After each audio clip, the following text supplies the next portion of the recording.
It's your favorite cousin's favorite cousin. Welcome to another week, a new week. Give gratitude to the Most High God and Goddess for being with you, protecting you, keeping you aware of the ins and the outs. Give gratitude to your ancestors for existing. For had they not existed, you wouldn't even be here. Give gratitude to your spirit guides, your angels, whoever and whatever energies you work with that make you feel more complete and whole and in alignment with your purpose and your meaning. Welcome to another week here in the Echelon Magic Boutique, where we're going to talk about the Trapstrology for the week. I'm going to pull some cards, see what the energy of the week is, and we're going to get into some things. So, this is a new moon week. Although this is the second new moon of the year, it's the first new moon that we've had since Pluto moved into its new position. It's the only Aquarius new moon, and Pluto's in Aquarius, so it's sharing that space with Pluto and the new moon February 9th. Following February 9th, February 10th, we will be in the lunar new year. This is one of the celebrations of getting closer to spring. Although the spring equinox is not until March 21st or 22nd, we're gearing towards it. We're gearing more towards this energy. So this is a good time for you to just redo your New Year resolutions. If you have read my newsletter like in December or even the first couple of weeks in January, I was mentioning how because it's not a real new year and we were still going to have a couple of planets retrograde, that it maybe would not have been ideal for you to set new year resolutions because you maybe have felt stuck. You didn't really know what it is you wanted to do or where you wanted to go, or because you are in alignment with where you actually live. Those are my people who are here in the Western hemisphere with me. Then you're feeling like I can't start anything new because I need to start something. I need to complete what I've already started. So that's, wrapping up all of what was going on for you for 2023, especially being that we had Saturn make its a huge shift March 8th of 2023, which a lot of it took us all year to settle into that. It's taking us up until now to take notes and then apply the notes that we've been taking from Saturn's shift. So the new moon that we have this Saturday is going to be the first new moon that we have since the Pluto shift. It's also going to be in Aquarius, and it's the only Aquarius new moon that we will have of the year. So really use that energy to get into the new you. Check out my podcast, Aqua New Moon. It's going to be up in just a couple of minutes, so you can get all the rundown that you need there. But as far as the Trapstrology for the rest of the week, today, February 4th, the moon is in Sagittarius, square Saturn. Make sure that you're listening to your internal mechanisms. Use this energy to reflect. You'll likely be able to realize that you've previously been subscribed to some energy that you've outgrown, or like I've been saying for weeks, months at this point, that you were previously subscribed to it because of a wound or because of pain or because of trauma. And now, for whatever reason, you've healed that or you've moved past that. And now you know that you need, a higher evolution or a higher connection. Tomorrow, February 5th, the moon will be in Sagittarius, sextile the sun. We all could be feeling a lot more deeply connected to our life purpose and contentment. Tuesday, February 6th, the moon will be in Capricorn, trine Jupiter, sextile Saturn. The confidence that is continuing to build is going to help us become more aware of our soul's needs, and we'll be able to provide refuge to others that are in energetic need. But it's important that before we try to use all of our resources or give everything that we have to somebody or something else, that we are in fact pouring into ourselves. Then we'll have Wednesday, February 7th. The moon will be in Capricorn, conjunct Venus, trine Uranus. This day will likely provide insight into the type of work that we do and then give us the opportunity to start a new project or to get some creative ideas where we're going to feel inspired about some future investments that we're going to have. Thursday, February 8th, the moon will be in Aquarius. So keep in mind, it's a new moon week. So new moon weeks, full moon weeks, you can feel the energy of either of those transits 3 days before, 3 days after. You can work with the energy of those 3 days before, 3 days after. So again, even today, this will be a good time for you to set your intentions for what it is that you wish to attract or manifest during the new moon in Aquarius. And then if you feel like you didn't do it 3 days before, that's fine. You have 3 days after, so don't feel like you missed that portal. But it'll be conjunct Mercury, Mars, and square Jupiter. This build up to the new moon has begun. Our mental capacities are going to be stretched as air signs is always in the mind, especially Aquarius, always thinking. A lot of times very far ahead of the rest of the group. We're going to be stretched and having our new realities assessed and applied. There's going to be an underlying activation of the type of work that we do and the focus that we have on our future endeavors, realizing that we can't expect everyone to join us in the next part of our journey. And that is where, a lot of Aquarians do well. They're able to maybe have a great associate of friends, like a group of associates, but they haven't really gotten too close to anyone. They haven't stayed long enough to lay any bricks with anyone. And they're fun while they're around. They're cool, let's have a good conversation, but don't get too attached. And that's where we're going to realize, like all of us as a collective are going to realize that, oh man, I love kicking it with you. I love being around you, but it's time for me to journey off and do my own thing, detached from your situation or detached from your reality or your expectation of me.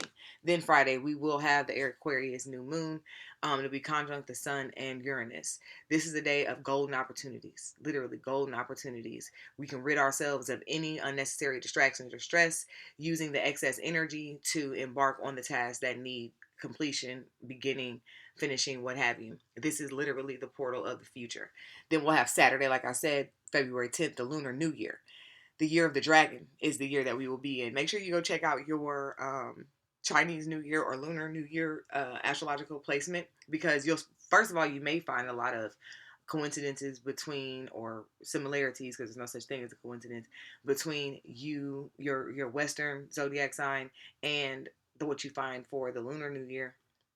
But then it also helps you to be able to apply and listen to how you will be affected um, in the Lunar New Year, and how the year of the dragon affects us all, how it directly affects your animal.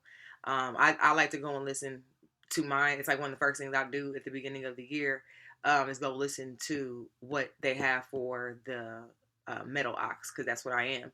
And I just like to see what it's in tune for the year. And of course, nothing is set in stone, and you can take what resonates or what doesn't resonate. But I've been doing this for at least 5 years, like listening to the Chinese zodiac rundown before I ever listen to anything that's happening from my sun, moon, rising. And it's crazy how it's all in alignment usually with what's happening. So go see how the year of the dragon is going to serve you. The Aquarius new moon, you will want to go check your Aquarian placements, look at your 11th house, because that's ruled by Aquarius. That's also going to help you to see how this Aquarius new moon energy is going to be affecting you. And like I mentioned before, wherever Pluto is, wherever your Aquarius placement is, that's also where Pluto is transiting for the next 20 years. So use all of your resources. We're going to get some energy from the Most High, my ancestors and guides. Protect me and give me the rundown that the collective needs for the week. Three of Swords, and it's in the reverse. Like I've been saying, since this Pluto shift happened, there's going to be a lot of relationships breaking up, friendships breaking up. Some people may be finding out that someone has been disloyal to them. They've been lying to them. They have been doing something behind their back. They have been deceiving them somehow, some way. Whether that's they've been deceiving them and stealing money, or somebody's been deceiving, like flat out. They got a whole nother lover. They have something else going on. For those that it doesn't resonate on that level, maybe you've been deceiving yourself with some sort of third party energy. Like you've been forgetting who you are, all in the name of love. You've been forgetting who you are, all in the name of, oh, I hope I can get them to notice me if I don't, practice what I believe in. So if you've been doing any sort of like self betrayal or self deceit, this also is going to be coming to a head this week, because as the Aquarius new moon settles in, this is about our future selves, our highest self, our possibilities of what can come if we. That's what Uranus is, the awakener to the possibilities of what can be if we. But only if we, because I'm going to show you glimpses of greatness. But if you don't let go or ascend or surrender or commit or what have you, then you're going to deceive and betray yourself every time with it. So that can be some relationship deceit, some self deceit, but it's going to be coming to a head at the end of this week. Then we have Page of Swords, also in reverse. For me, the reason why I read reversal cards is because it is reflective that there are some internal blockages that still need to be worked out in order for there to be some progression. So there may be some stagnation, there may be some, disapproval, rejection. I don't want to accept that this has to happen. So when that's happening, then there can be some pushback, and this can be some reversal energy. So Page of Swords, Maybe somebody is holding themselves back because they know that once they do admit the fact that they're being denied or deceived or lied to or lying to themselves, then they will have to go on this solo independent journey. And it's almost kind of like starting all over again. It's like starting like a little kid learning how to walk again, or you graduate from high school and now you are moving out of your parents' home and you're going to college. Like, that can be a little daunting, even though you know it has to happen, and even though you have what it takes. And then, we have these swords, not to mention that's air sign energy: Aquarius, Libra, and Gemini. So that Aquarius energy that we have floating around right now, there could have been some previous contracts that were made, some previous things that were agreed to, that now that you've realized you were deceived or you were deceiving yourself, that you need to go out on your own. You need to start anew. And even though you're afraid, you have to do it, but the fear is what's stopping you.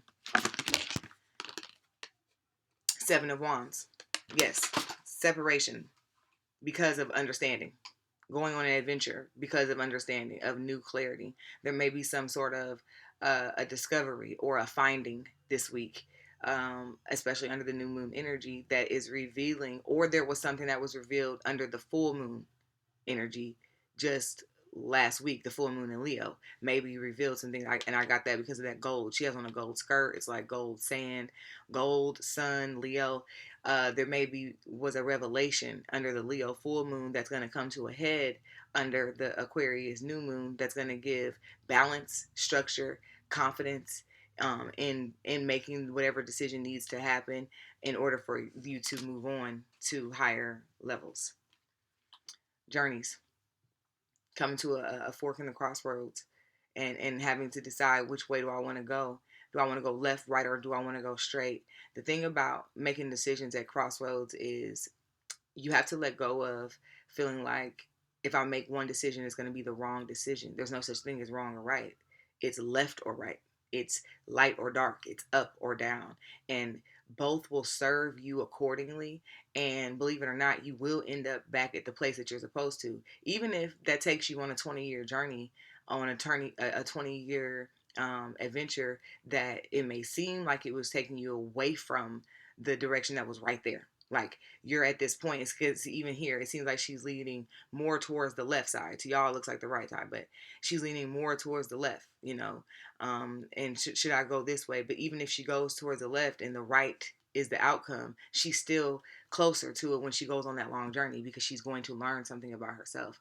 So someone may be feeling like, if I don't make the right decision right now, then it's going to, haunt me forever. And some of that is true. Like, staying in bad relationships, staying in toxic friendships, staying at jobs that are siphoning your energy and you don't have any energy left to do what your life purpose is. That is something that is like, you will live to regret that. But the crossroads also gives you the opportunity to have confidence and have faith. I don't care if you pray or if you meditate, but why are you doing either one of them if you're going to doubt what the outcome is? Why do you pray to God or pray to your ancestors or pray to your deities if you're still going to worry about what's going to happen? And the same is true of, if I'm going to meditate through it, or I'm going to release through it, or I'm going to do a ritual, why then are you going to worry about it? You still have to let it go. Let it go. And that's ultimately the theme that we have here. And that's not just this week, that's all year. Let it go. Because there are so many options. Whew. Seven of Cups. There are so many options on the other side of your ill committed, your ill commitment, your ill fitted commitment. Like trying to fit into some shoes that don't fit anymore, trying to wear an outfit that just doesn't look good anymore, but to somebody else it may make them look amazing, and then that gives you the opportunity to get something new. But with it being in reverse, you may not even be able to see all the options because you're too caught up in whatever the betrayal was from the Three of Swords energy. You're too caught up on the betrayal. You're refusing to let go and go into the future. You're refusing to make a decision, letting whatever has been revealed to you. Therefore, you feel like you don't have any options. You feel like the options are being hidden from you, or they're being kept from you, or that it's just so hard for you to get to the decision. But if you would just see things from a different way, you can see that there are riches, there are opportunity, there's love, there's money, there's also disasters and deceit. Are you going to keep choosing the disaster or the deceit? Or are you going to choose all of these other things that wait for you? Power, empowerment, nature, things that smell good, love, opportunity, new beginnings, prosperity. the choice is up to you, but you have to trust your intuition. And again, have faith in what can happen once you let go of what you've known for so long. Oh, one fell out.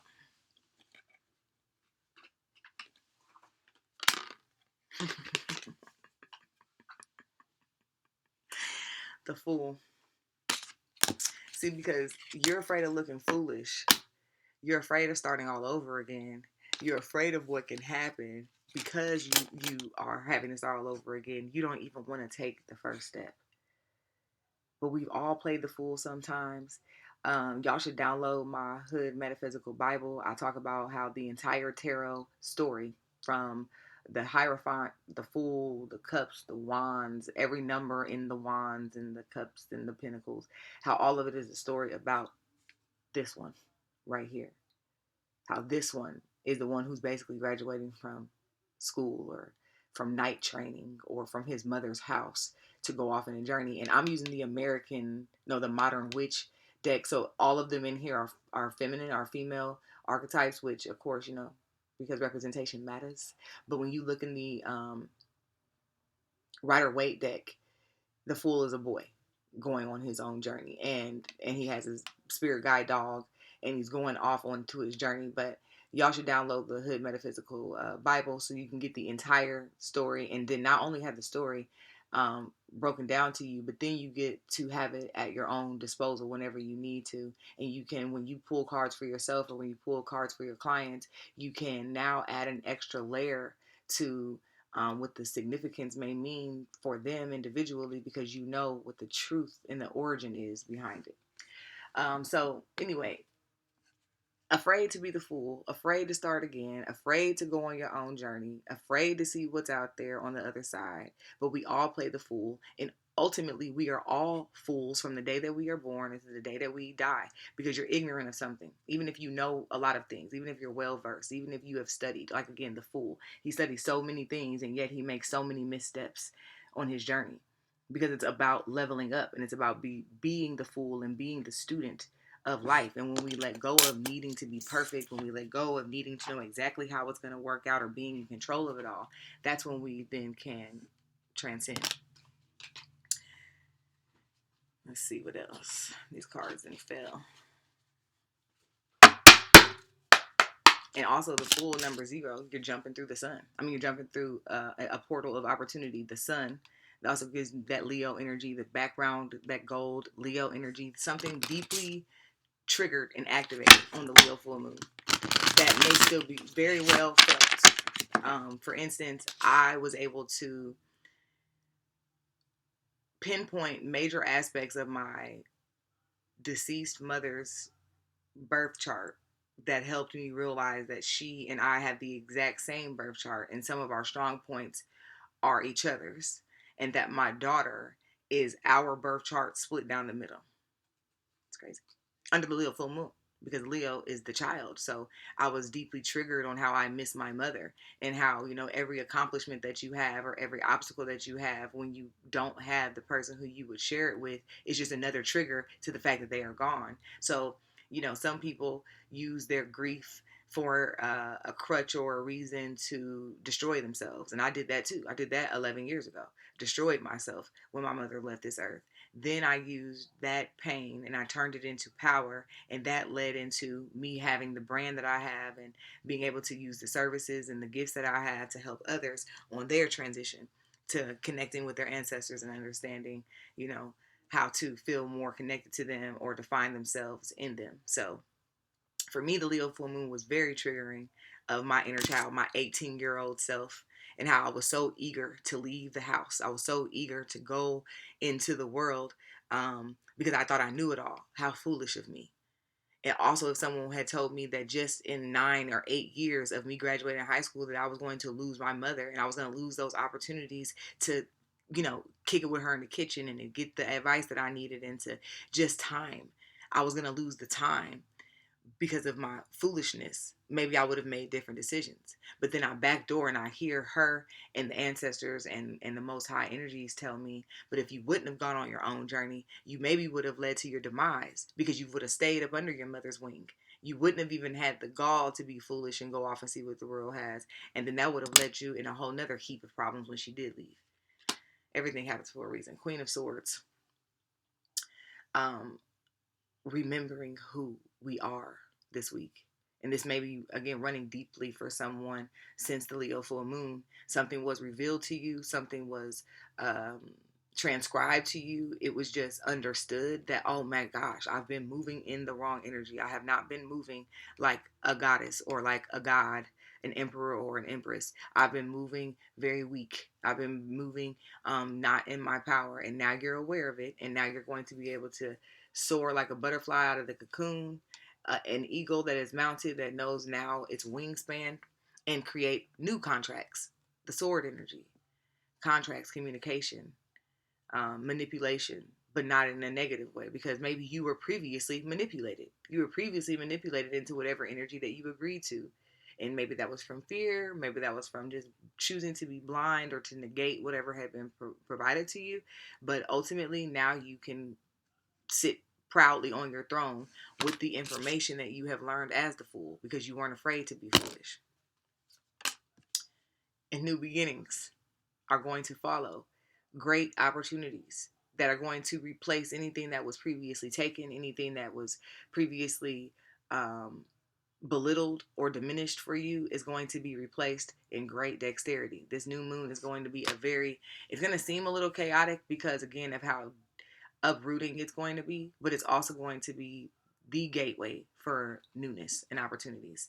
And then the final energy, the Chariot, the Cancer energy of the tarot deck, having the confidence now to go it alone, to take what you know about the past and the future and go it alone, knowing that you're going to attract the people that you need to. You're going to attract the opportunities that you need to. With this being the Cancer energy, knowing that you might have to reparent yourself. You may have to nurture yourself the way that you're hoping that someone in your life is going to nurture you. And that you might only be able to do that through the duality, the light and the dark energy of yourself. The pain and the pain and the good parts of yourself may be the only way that you're able to find that. And again, you see how she got these moons on her. The new moon. And then she also got her wand. Your finger is your wand. Your index is your wand. So which direction are you headed? Because the Chariot, when you think of a chariot, you may think of, for me, I think of like old school uh, uh, royalty being pulled by a chariot. And that chariot may be being pulled by lions, horses, zebras, whatever they choose. But at the end of the day, there's still somebody in the chariot. The chariot is being pulled by a strong force, but is being navigated by someone in the chariot. And we are the person in the chariot. That no matter how crazy life is getting and wherever it's pushing and pulling us, we're still in control. We still got a dog in this fight by being attentive, by being intentional, by being aware, by being intuitive, paying attention to your intuition, especially with Cancer being the last energy of the pool. By being intuitive and paying attention to your intuition, we can, negate the outcomes that we don't want to necessarily be there by staying in control. That's why religion can't work for people like me. Because what you mean, Jesus took the wheel. So where am I at? In the backseat? Am I asleep? Because I don't sleep when other people drive me. If I sleep when you drive me, I trust you. There's only like one person I trust. Fuck out of here. You're not driving me. I almost died in a car trusting somebody when I was 18 years old. Ooh, look how that came back together. The fool. I was foolish. Let somebody else drive me and I was asleep. About died. Literally. Never again. Never went to sleep again. Never went to sleep again. So because it's a new moon week, I'm going to finalize this energetic read with some new moon energy. These cards, I love them. Sometimes the cards that come out may say that it's a new moon or full moon, but we're going to go with what the theme of the card is, unless it directly aligns. And when that happens, I just love it. So again, we're architectures. We are all structuring under this new moon, planting new seeds. The new moon is usually when it's the darkest time, not usually, is the darkest time. You don't see the moon during the new moon transit. So this is when you want to plant your seeds. And be the architecture again, like I just said, being in the boardroom while they're building. It's your dream house. This is your life. What you mean you just let God or Jesus do it? That's crazy. You got to be in tune with that. Void. We have a couple of moon void days this week, and like I always say, if the moon is void, it's not working. Therefore, you shouldn't be. Some of us may feel like this says the long night moon. Some may feel like that we have been in this dark transition for a long time, and we're ready for some things to change. But change is of the essence. Change happens every day, and it may not always change in a grandeur way, but it is changing. And again, you staying present makes you part of the change and allows you to see it. But I just say, patience. Patience. She can see where she's going. She's even able to walk through the wormhole. But she's like, why is it not here yet? Why have I not had the breakthrough? Why haven't I attracted love? Why haven't I got the job? Why have I? Patience. If every day you get up and you're moving towards the goal, moving in your human design, which is a whole nother thing. And stay tuned again on my Patreon for sure, because they're going to get the first class on human design.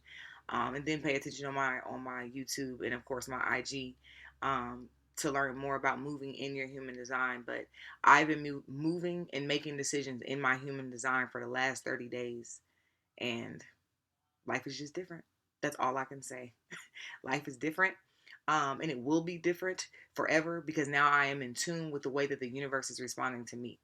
And it also helps you have more patience because it will seem like things are not so delayed because you are moving in your human design, not just in what your eyes saw or not just in what you were inspired by in the moment. You're able to have patience enough to learn yourself.